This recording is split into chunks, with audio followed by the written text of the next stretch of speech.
Hey guys, this is Those Guys with your host, Matt Marrero, along with Tristan Walter.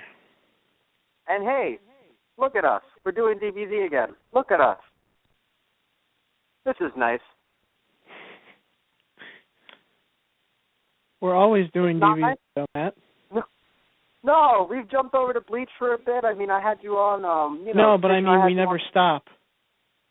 Like, we only have this hour where we're talking online, on the air, but we never actually technically stop. Actually, that's actually very, very accurate. Yeah, we only have this 1 hour every such and such to do these shows. But in a way, we never stop. As I look at my DVD set and I nod approvingly at myself. But anyway, so here we are today talking about some very interesting, different, very unique. And before we really get into the nitty-gritty and everything, I would like to mention that we being Those Guys, are doing a Pokemon giveaway this month. So if you didn't know that, you should know it now. Our Pokemon giveaway, by the way, very interesting. It's a Halloween giveaway. So all the Pokemon are Halloween themed. They're also shinies. Yes, Pokemon shiny giveaway. Now, if you're thinking, where can I get these? Well, there's 6 Pokemon. You can, I know, right? Where? How? When? Why? Well, all right. So you can you can follow us on Twitter, right? Or retweet our tweet involving the Pokemon giveaway. And that right there gives you a shot of getting 2 of the 6 Pokemon. Now, you could also go on our Tumblr, which is our main website. Our Twitter, by the way, being Those Guys Radio. Now, our Tumblr, thoseguysontheradio.tumblr.com, which is our website, you could either reblog the post or follow us on Tumblr. Same thing with Twitter. You have to follow us on Twitter and retweet the specific tweet. And on Tumblr, you have to follow us and reblog the specific post. And by doing that again, you have another shot of getting 2 of the 6 Pokemon. Because there are currently 6 Pokemon that I'll be speaking about just in a second. And you have a shot, 3 shots of getting them. Because our Facebook, Those Guys on the Radio, or just Those Guys, if you like the specific post, I'm sorry, not the post itself. If you like the actual Facebook and share the post itself, you will then have another chance of getting 2 of these 6 Pokemon. So even if you, let's say, somehow manage to win all 3, well, that can't happen. You can only win 2 of the 6. However, the idea is that, of course, you still have a shot of winning 2 out of 6 of these Pokemon, no matter what, which is really, really good, especially in the fact that these Pokemon, these shiny Pokemon, you have the chance of getting, there are 2 Chandelures, which I can assure you, if you think, I only want 1, we won't be giving 2 Chandelures for a specific account. There are 2 Chandelures, 1 Trevenant, 1 Gourgeist, 1 Dusknoir, and 1 Cofagrigus, right? And for any of you out there who enjoy battling competitively or who know more about Pokemon other than Tristan and I, who just go, I click the button and then I catch them, right? They have at least 4 perfect IVs, and they have beneficial natures for competitive battling.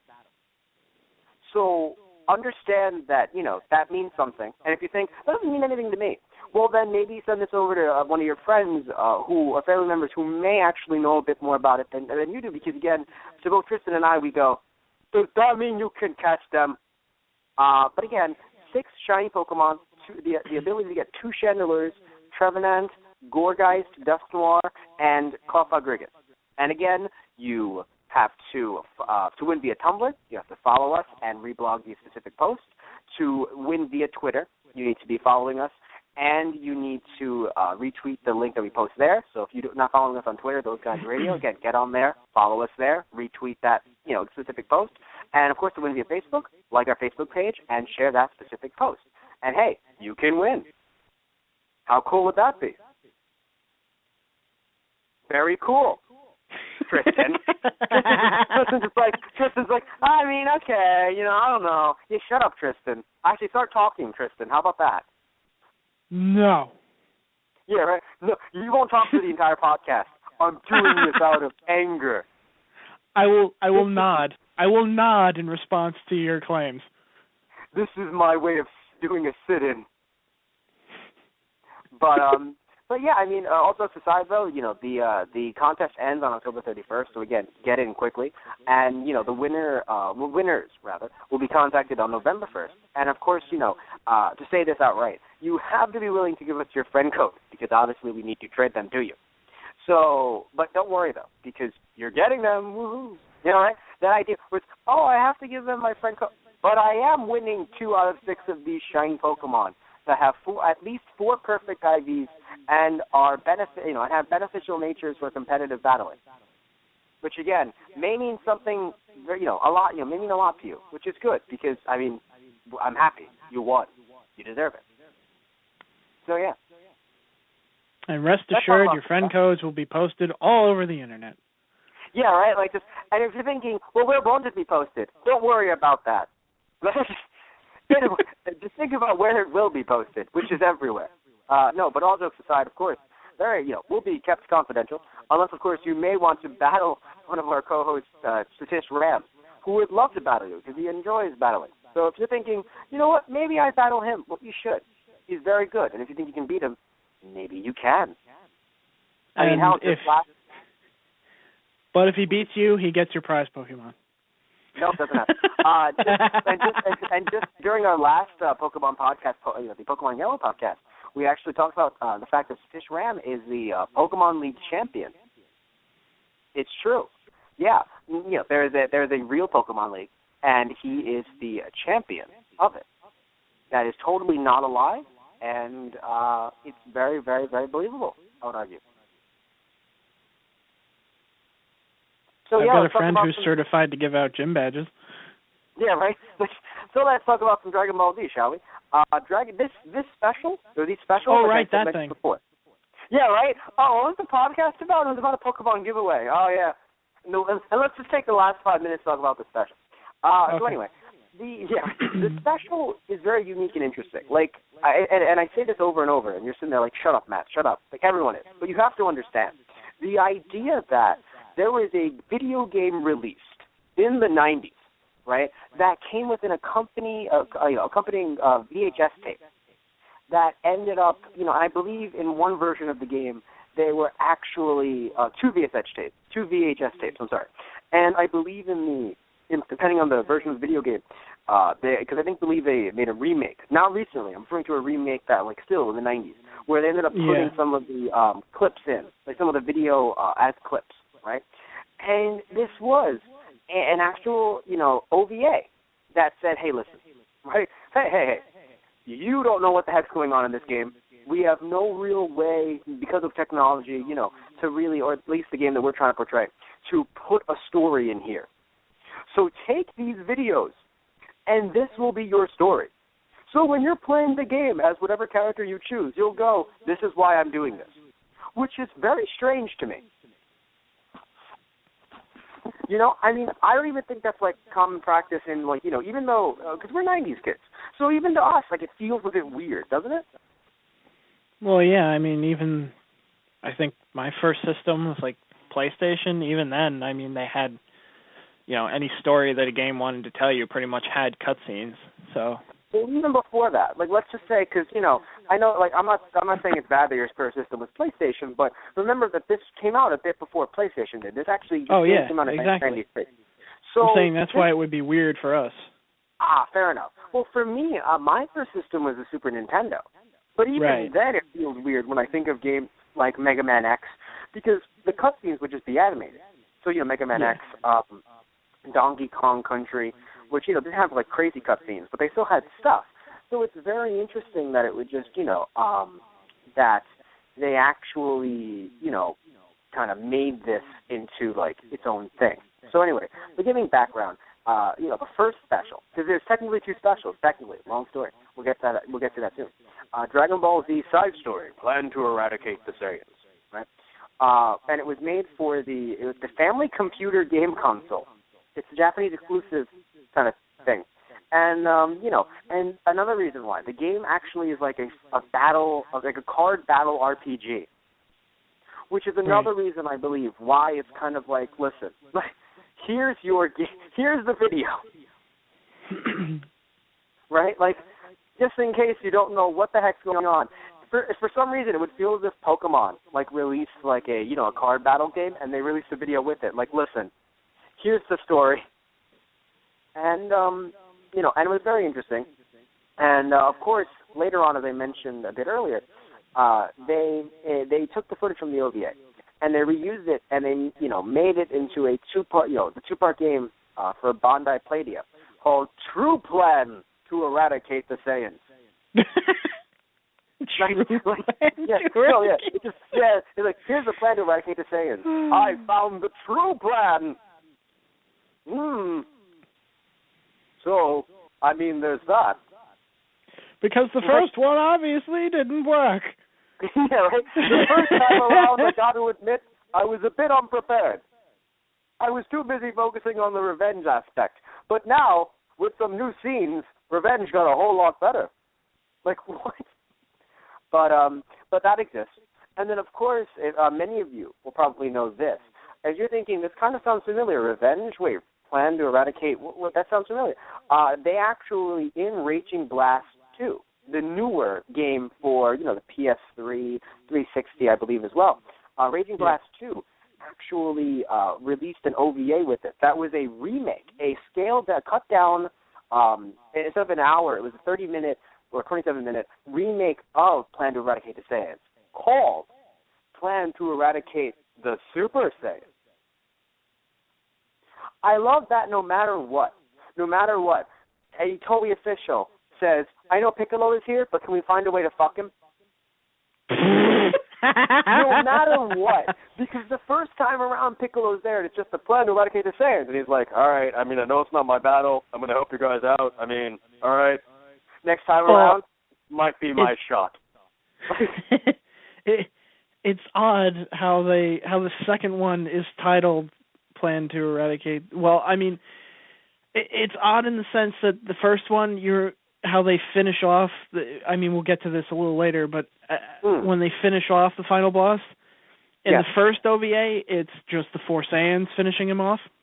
Yeah. And in the second one, Piccolo is also, within the final attack that finishes him off. So it's kind of like... That's the thing. It's like they gave him that. Okay. They're like, listen, Piccolo, we'll give you that. Like, you want to fight with the final boss? That's fine. It's like, my name isn't in the credits. I'm kind of sad.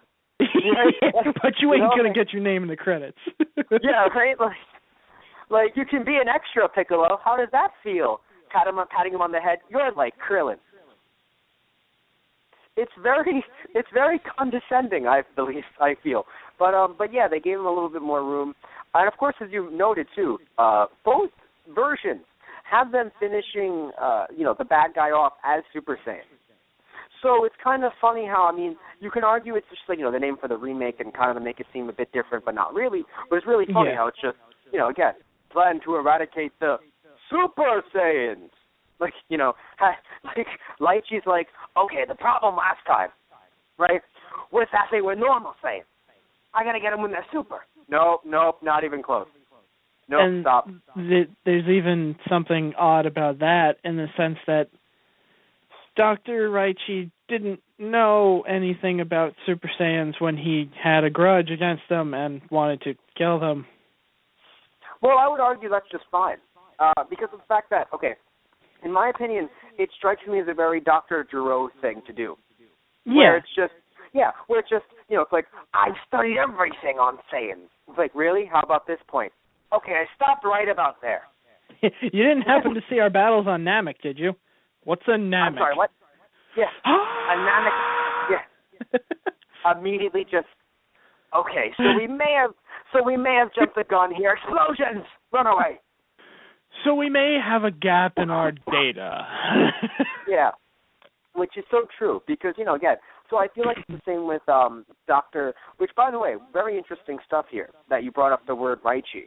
Raichi is actually used as the old fan subtitle in the first version, the first special.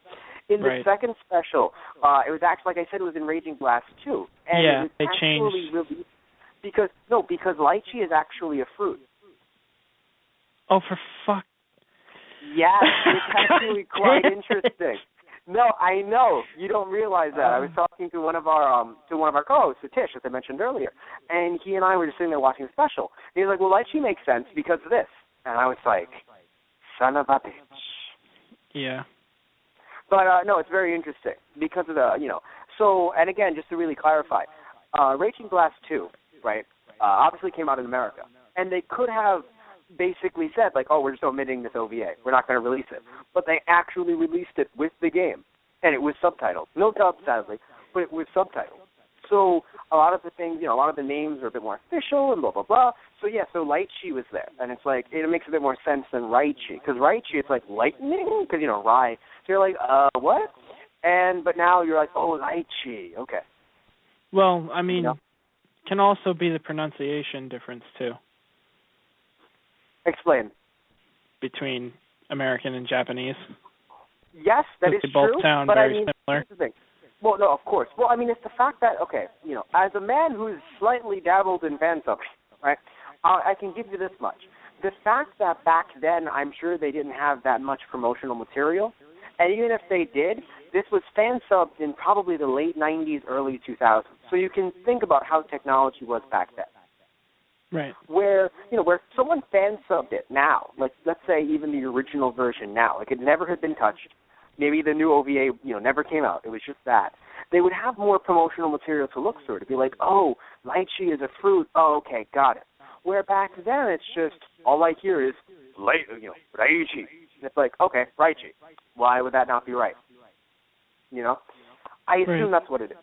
Also, by the way, before we get into, because usually, if you haven't really heard us a lot, every show we end up kind of delving into, the actual, the episode itself, its special itself, or the movie itself.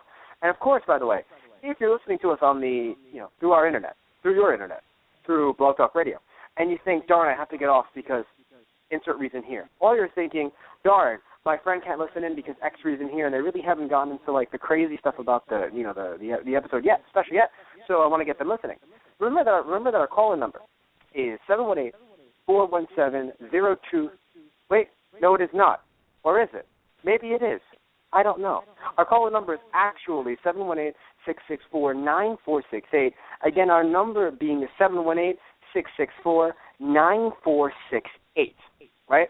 And if you use that number to call in, you could either, press 1 and be like, oh, hey, I'm talking to those guys about the special, or you could say, I just want to listen in. Which, again, if you need to get off, if you don't press 1, you'll be in the listener station, and you'll actually be stuck there forever in limbo.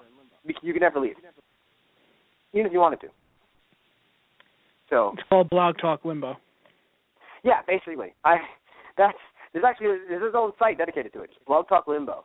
No one can escape. But have fun listening to the elevator music. But anyway, a second and a half level of hell. Basically, yeah. No, but seriously though. Oh no, I'm sorry, not hell. That's politically incorrect. I meant HFIL. Right, HFIL. 718-664-9468. And again, you press 1, we'll see that you want to talk. You don't press 1, we'll see that you want to just sit there, and that's fine. You can listen in. Anyway, so getting back to this, I want to ask you, what was your first experience with this special, like with these specials? Like, what was your first time hearing that they even existed? It's funny because I was actually going to say to you the first time, like when you posed to me doing the specials and saying, oh, we should do a podcast on the specials too, and he's like, have you ever heard of so and so? And I'm like, yeah, I was kind of just thumbing around YouTube, and yeah, I ran into this. So I knew what you were talking about, and you kind of looked at me like, oh, have you seen the new one on Raging Blast 2? And I'm like, no, I saw the old one on YouTube. That's interesting. So then, but when were you thumbing around? Recently? Like, a while ago? A while ago. All right, fair enough. No, because I was wondering, because myself, my father, who, rest in peace, he got me a lot of Dragon Ball Z VCDs when I was younger. VCDs being that transition, funny kids, being a weird transition from, they're still CDs, but we put videos on them, before DVDs were a huge thing, right? So a VCD of this was, of this was released because that was another way of people kind of trading fan subs at the time, or in some ways purchasing them, because at the time it's just like, think about the internet, the internet around the early 2000s. It was just a lot easier to just kind of trade these discs or trade these videotapes around, and et cetera, et cetera. So he got me Dragon Ball GT, right, which wasn't actually as bad as I thought it would be, in thinking back. in terms of the Japanese version, I feel. And I'm not the kind of guy who usually says Japanese is better just because whatever, but there were things in the Japanese version that I really enjoyed, I feel. But anyway, there was GT, right? Then the second thing that I ended up getting were all the DVD movies and specials. So when I picked out this special, it was like, I think it was listed as like 17. Because, I realized through the internet, I was like, there's only 13 movies. What are the rest of these? And then they were like the history of Trunks, Bardock, the father of Goku. And I was like, oh, this makes sense. And then one of them was the Dragon Ball GT movie, like in the future. And I was like, oh, okay, so these are what these are. But then this one stuck out. And I play it, and I'm like, what the hell am I watching? And it felt like some kind of like underground, hidden, like pilot episode, never to be seen. Because, if you look on YouTube for the original Plan to Eradicate the Saiyans, it's very weird, like low budgety. Yeah, honestly, the first time I saw the video, I started watching it. I'm like, is this fan-made? But then I realized, well, no, they have the actual animation for it, the actual characters. It's like if this was fan-made and they put it up on YouTube, and it probably would have been faster, probably would have been taken down faster than you could say Big Bang it.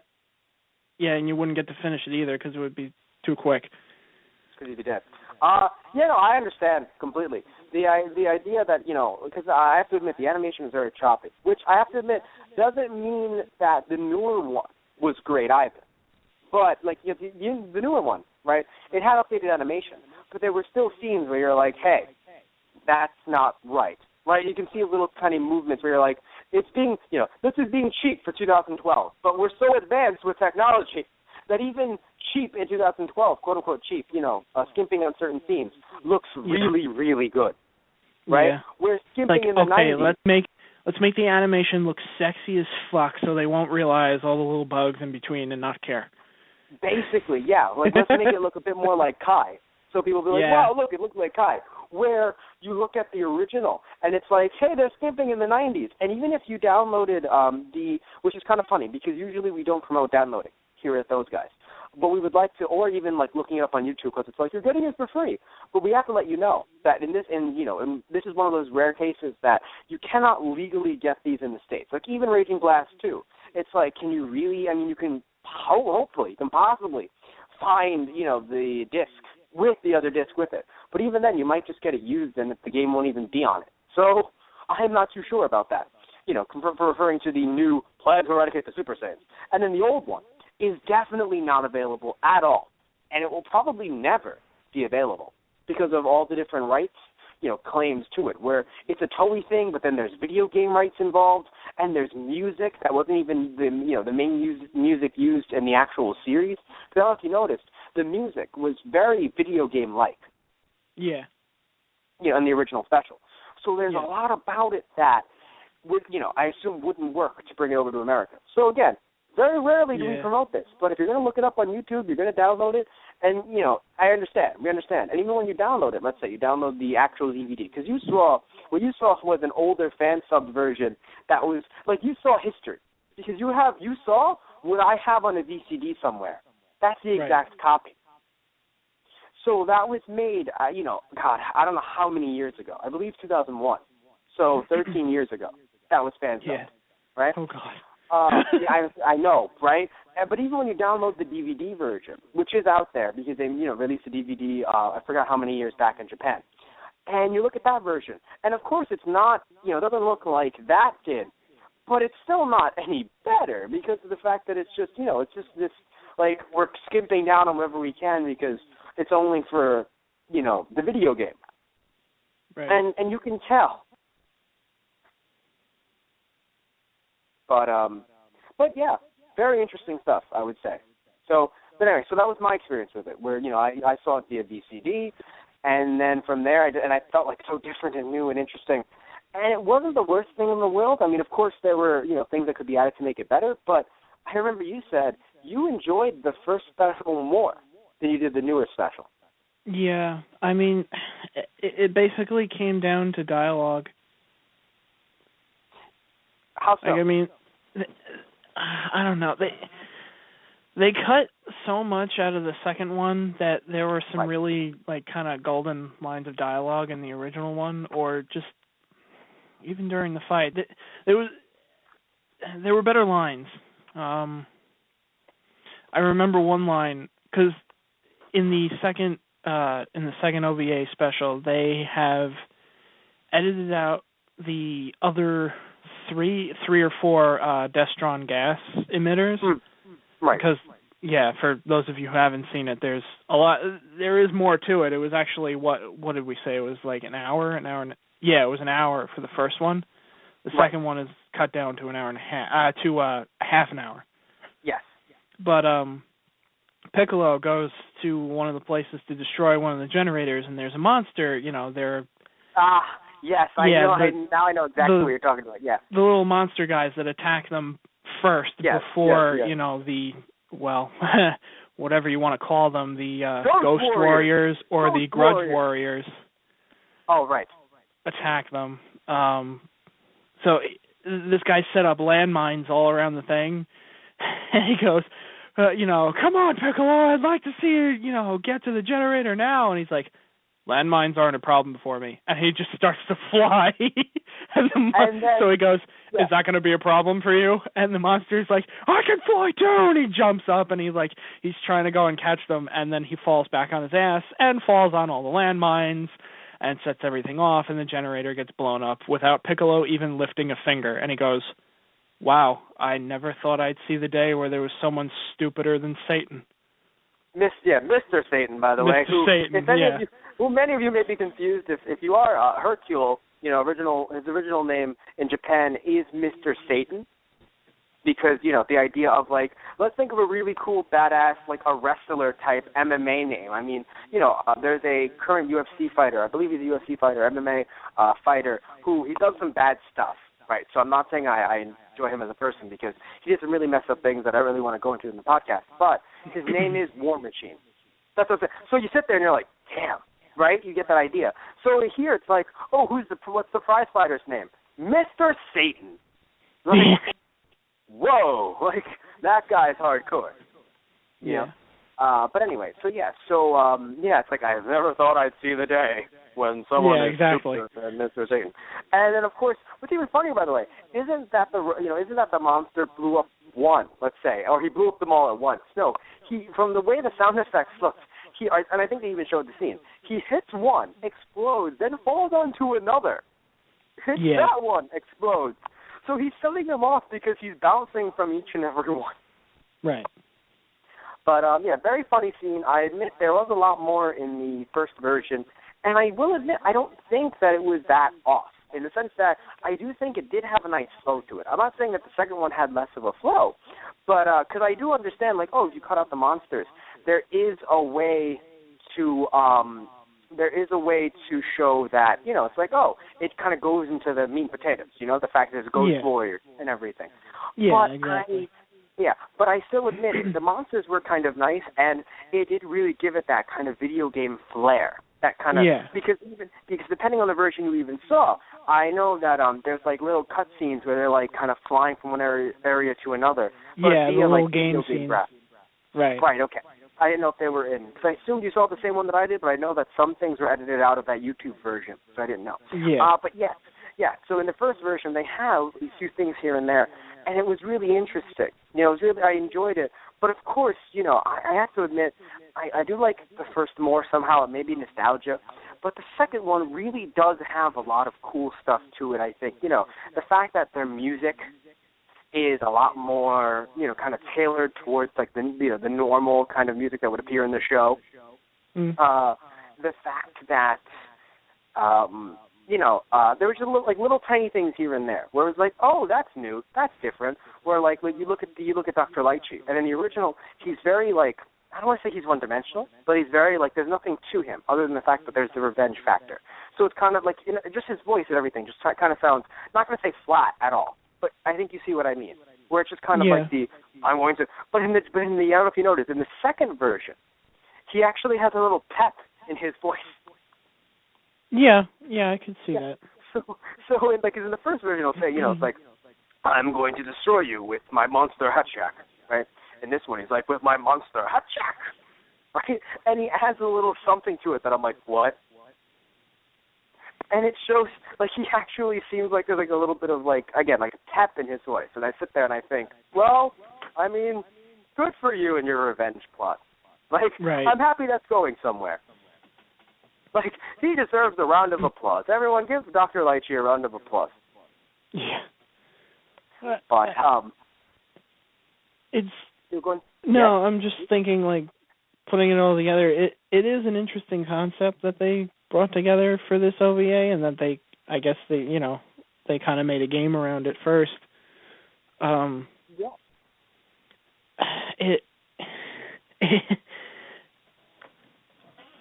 It's weird because each special kind of paints the Saiyans a different way. Yes. Because in the older special, the whole scenario of why Lychee's trying to get his revenge on the Saiyans is that he was part of the, however you want to pronounce it, the Sufals or the Tuffles, their race, that the Saiyans destroyed their race, and that he is now trying to get revenge for their deaths. But in the older special, it made it sound out that they were, the Sufals and the Saiyans were working together at first, and that the Sufals sort of used them for labor, I guess you could say, and that the Saiyans rose up against them. Right. That's how Vegeta makes it sound anyway. Yeah. And, I feel like there's two sides to every story, where it's just, they use them for labor, but at the same time, the Saiyans, I hate to say this, but they do have this nature of just, kind of being violent. So I'm not saying, so I feel like it's a weird situation where both sides are at fault, I feel. Because, of course, it's bad for, it's bad for Lychee to say, I'm going to take revenge on everyone, on all of you Saiyans, and even you, Piccolo. Like, that's the thing. Crap? Like, with his character, they realize that he's in it for revenge and revenge alone, and he'll do it at any means necessary. Yeah, I mean, he's even willing to destroy the Earth to get to the Saiyans, which doesn't make him any better than when the Saiyans rose up and destroyed his race. Right, of course. Which just makes the whole circle go round. And even Gohan says at the end of the first one, he goes, I feel bad for him. It's such a shame because he was basically a scientific genius and he could have done so much with his technology, and yet he blew it all on hatred, which I feel was kind of a message they were trying to send in the first one. Yes. Whereas you kind of lose that effect in the second one. That's the problem. It's cut down a bit more. It's kind of it's turned into more of a let's have the good guys beat up these bad guys a bit more than that message. And something also interesting, and correct me if I'm wrong, the Tuffles are also present in GT. Yes, they are. That was basically I haven't seen it in a while, so I'm sorry anybody if I get this wrong, or if anyone actually cares if I get something from GT wrong, but no one cares. Nobody cares. I think it was Dr. Neo who creates Baby, and he was originally a Sufal too. And he tries to bring back their race. And thank you. That's what I assumed as well, but I just wanted to make sure because, it hits you. You're like, wait a second. Yeah. It's also really funny because, looking around the time that these were released, in a way it's like saying, hey, listen, like, we're making, this will one day be in a show that you will dislike. Well, I mean, that's a whole big thing about GT. It's like I've even said to you before that I liked a lot of the story ideas they had for it. I just felt like the execution was kind of poorly done. But that's for another cast. Well, that's for another podcast. And it won't even be called Dragon Ball GT. It'll just be called Y. God damn. And then in the description, today those guys discuss Dragon Ball GT and their never-ending quest for wondering why. But yes, so it's now confirmed 3 years later in 1996. Technically 1990, might have been in the middle of 1996, closer to 97. The Tuffles existed, and people who played that obscure video game, maybe not obscure to them, but obscure to us, 3 years earlier, discovered. Whoa. Right? Like, they're the same, which I have to admit is pretty cool world building. Yeah, exactly. I have to say. But I will admit, the first version, the first special being an hour long didn't seem like it was that long in terms of like bad stuff, because there were a lot of really cool, really funny lines in it. Of course, it's kind of funny how when they have to fight near the unmelting ice wall, the never melt ice wall. Yeah. The fact that they were standing there, right? And all of a sudden, it's like, oh no, these monsters are appearing, and then they reuse the same monsters, if not for maybe like a color palette swipe. Yeah, well, I mean, of course, they're generic monsters. What else? I don't know why it made me laugh so hard, though. It reminded me. Remember the in Lord Slug when people were running past Gohan and Chi and everything, and it's just like, wait a minute, that's the same bear. I mean, they even reused like fighting animation, like in different areas when they were fighting the monsters. And that was probably part of the second OVA that I didn't like. What? Like they used when they were fighting the in that one they're called the Grudge Warriors. When they were fighting Frieza, Turles, Slug, and Cooler, they reused the animation of the fight from the original one, but it felt sped up and more choppy. I see what you mean. It was because, again, they had to kind of get rid of them a bit quicker than the last time, where it's strange to say this about the first special, because it wasn't immaculate at all, but the first special had the time to really do a lot with these Ghost Warriors, which I really enjoyed. However, the fun thing about them, and I mean the really fun thing, was how they were beaten in the first special. That's where the second special kind of has a beat. Where in the first special, it's, we believe that they're Ghost Warriors, we believe. And all of a sudden, Freddy gets banished to hell. Damn it, I'm a dream.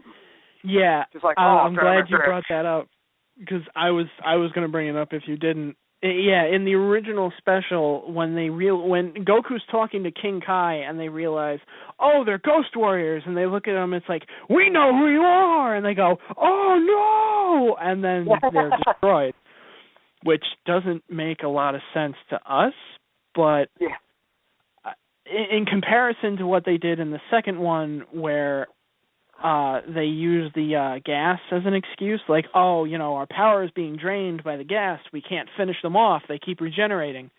Yeah. Until Bulma comes in and, destroys the machine, which gives them their edge back, and they're able to blow them up and continue onward. No, go ahead. What were you going to say? Well, I was going to say, they also had their energy drained in the first one, but of course, as they destroyed more and more machines, they got it back. Right.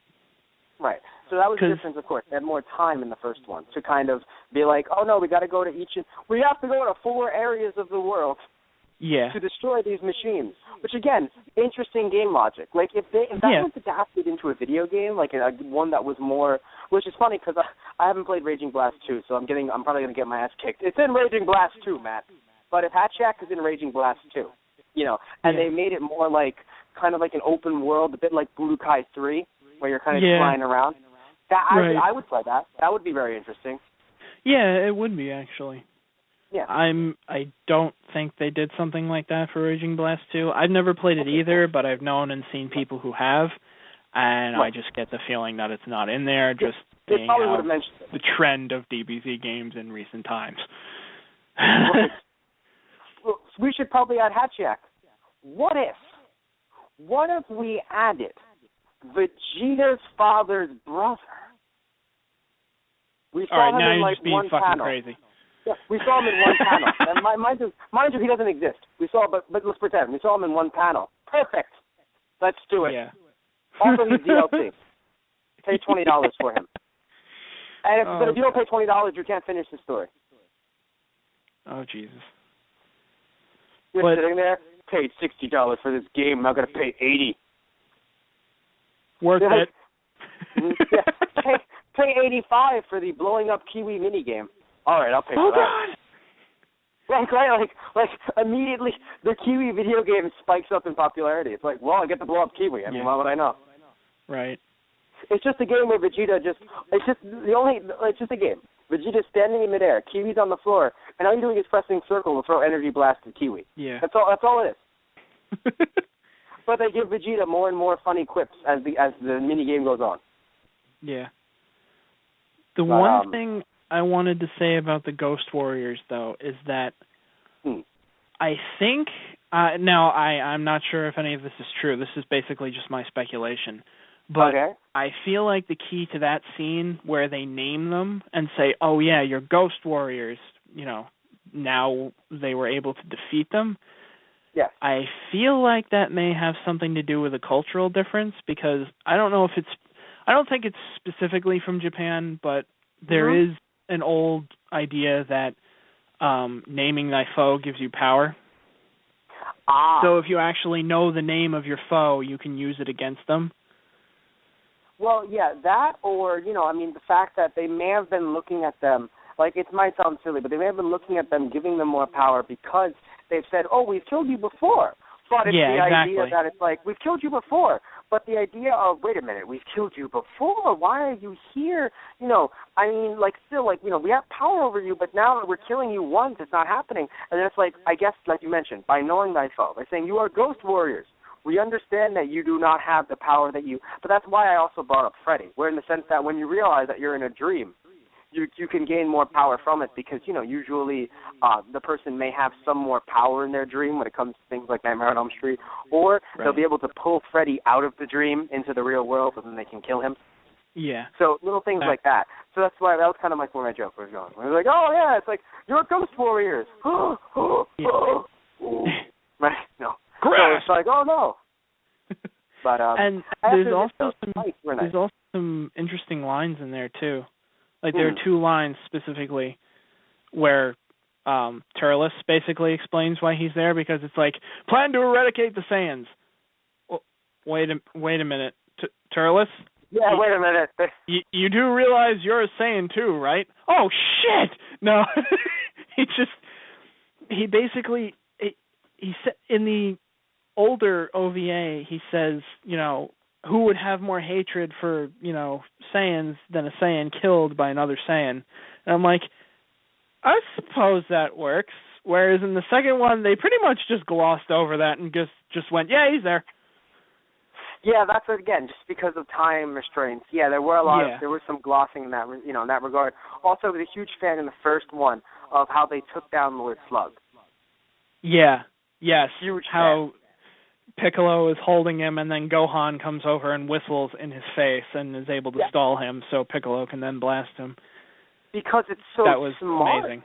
Yeah. Yeah, it's just the fact that it already happened, and I think it's just the fact that, again, you if you were a kid at the time, and you're like, they have to whistle at him, and it's like, again, maybe you're a kid at the time, and then someone older than you, they'll never do it, because they never, think about stuff like, oh my God, oh God, they did it! That's also the thing. Yeah. Like, Gohan actually got the chance to save Piccolo, where, and then Piccolo saved him later on. You know? Yeah. So it was kind of like a give and take, like they both have each other's back. Now it's not just, Gohan getting his ass saved by Piccolo again. Yeah, which is nice. I really enjoyed, a lot of that. And then, of course, we move on towards them going into deep space. The dark planet, known as Dark. Can I just bring up one more line, though? Please. There's one more. It's like Slug has a line that he floats over to Vegeta, and he's basically, he says, oh, I'm going to take Vegeta. He's like, I'm, going to kill you especially slow for all of your sins. And he even says to Piccolo, like, you're not one of the Saiyans. We don't have to kill you. So if you leave, we won't do anything to you. It's like, okay. But the fact that Slug wants to kill Vegeta the most in that scene, it's like, hilarious. Does he want revenge for Namek?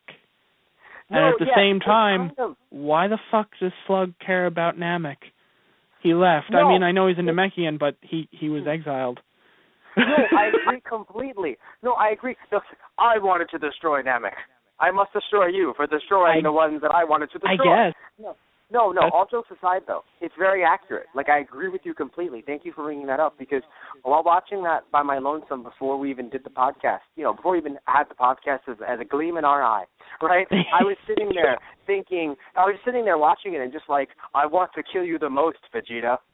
For what purpose? Like, what beef do you have with Vegeta? Yeah, it's like, for what purpose? Oh. No, it's like he looked around, and he's like, who defeated me last time? Vegeta didn't. I want to fight you. In his head, there, I picked the weakest. Yeah. You know, like looking around, like, who did I beat? Who beat me up last time? That one. Oh, God, that one's young. That one's young. That one whistled in my face. One. Fuck him. Yeah. No, it's like the prison mentality. He's the prince of all Saiyans. If I beat him, I'll be looked at as the toughest here. Yeah. Right? It's just like, listen, you're lucky you picked Piccolo. Because Vegeta, I will admit, you're a ghost warrior. You wouldn't have died.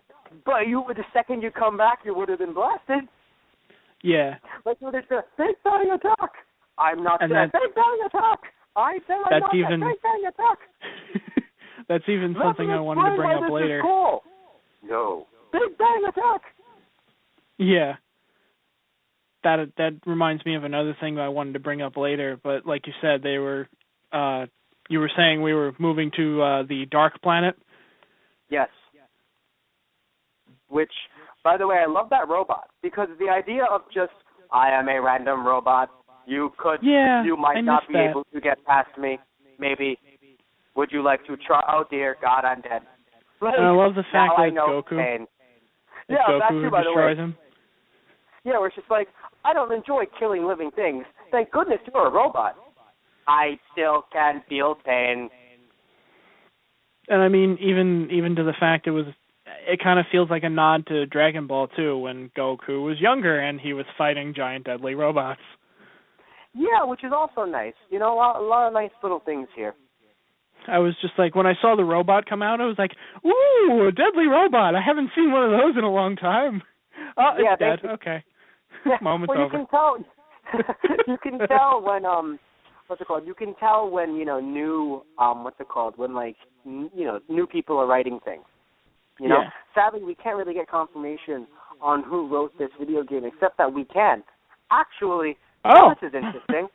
Takao Koyama, the same guy who is written. I don't know about the newest movie, but before barring the newest movie, Battle of Gods, has written all of the movies.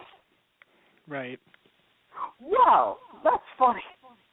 But you don't understand my excitement. Like, I'm like, we can't confirm until we can. Right? Like, we're unable to. Wait, no, we are. It's him again. Nope, there it is. Yep, nope, there it is. But anyway, so there's mentioning, right? You mentioned that there's a lot of reused animation. One that I find hilarious is when they're trying to beat up Dr. Light-Chi's barrier. The bubble, basically. And Trunks, they were all just like, punch. Trunks, I'm using my feet. Like, his hands are behind his back, basically. He's just, like, kicking, like, and I guess because maybe in the game, in the card game or whatever, I don't know, something, his legs maybe are, like, what, is based on, like, those are his, like, offense, because everyone else, is like, oh, I use hands and legs. Oh, mine are just legs. Maybe that's how it works. I don't know. I've never played the game myself. I don't know Japanese. But it's just very funny how, all that happens. And all of a sudden Trunks is just like, like, this Trunks, what the hell are you doing? I'm kicking, Father.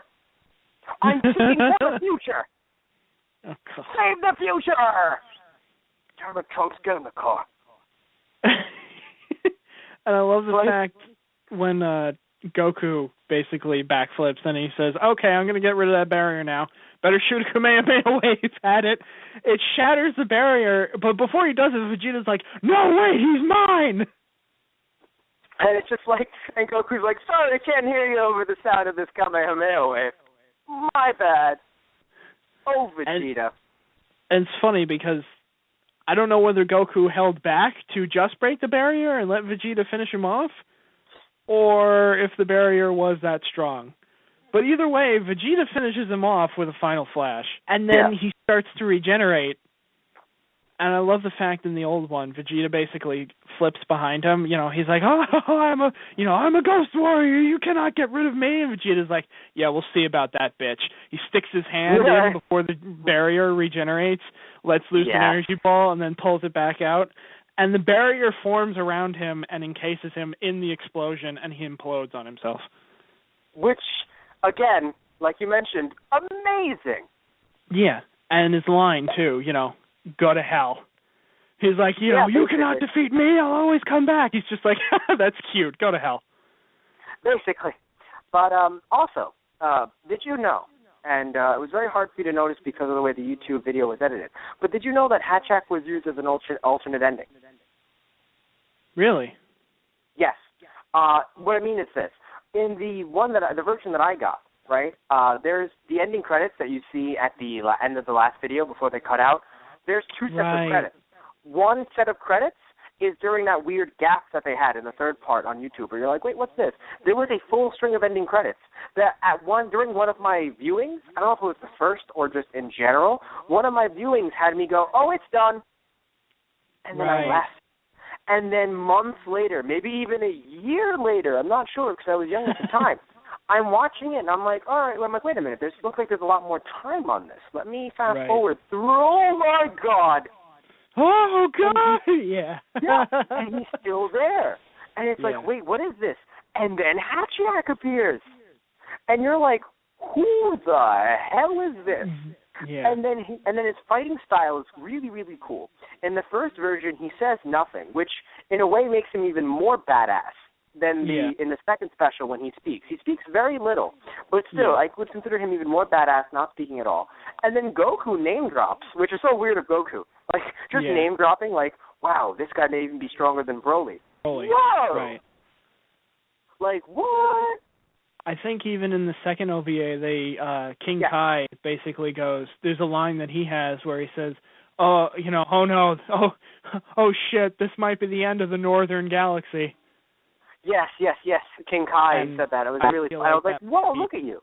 Even another nod to Broly, seeing as how he destroyed the South Galaxy. Yeah, right? It was very interesting, and I keep on using that word in this special so much, but I really mean it, because I use it a lot usually, but I really mean it in this special because of the fact that, now you look at the special getting remade, right, and it's cut down, as you mentioned, a lot, but they still added scenes, like, the scene in the beginning, and these little lines here and there, like Bulma saves the day, for instance, something that, and it's funny, she didn't save the day, technically, I know, but the fact that she saved the Z-Warriors at one point during the special is overall saving the day, because had the Z-Warriors died, there would be no way of bringing them back. There's no way that they could break any rules to send them back through. Never happened. Yeah.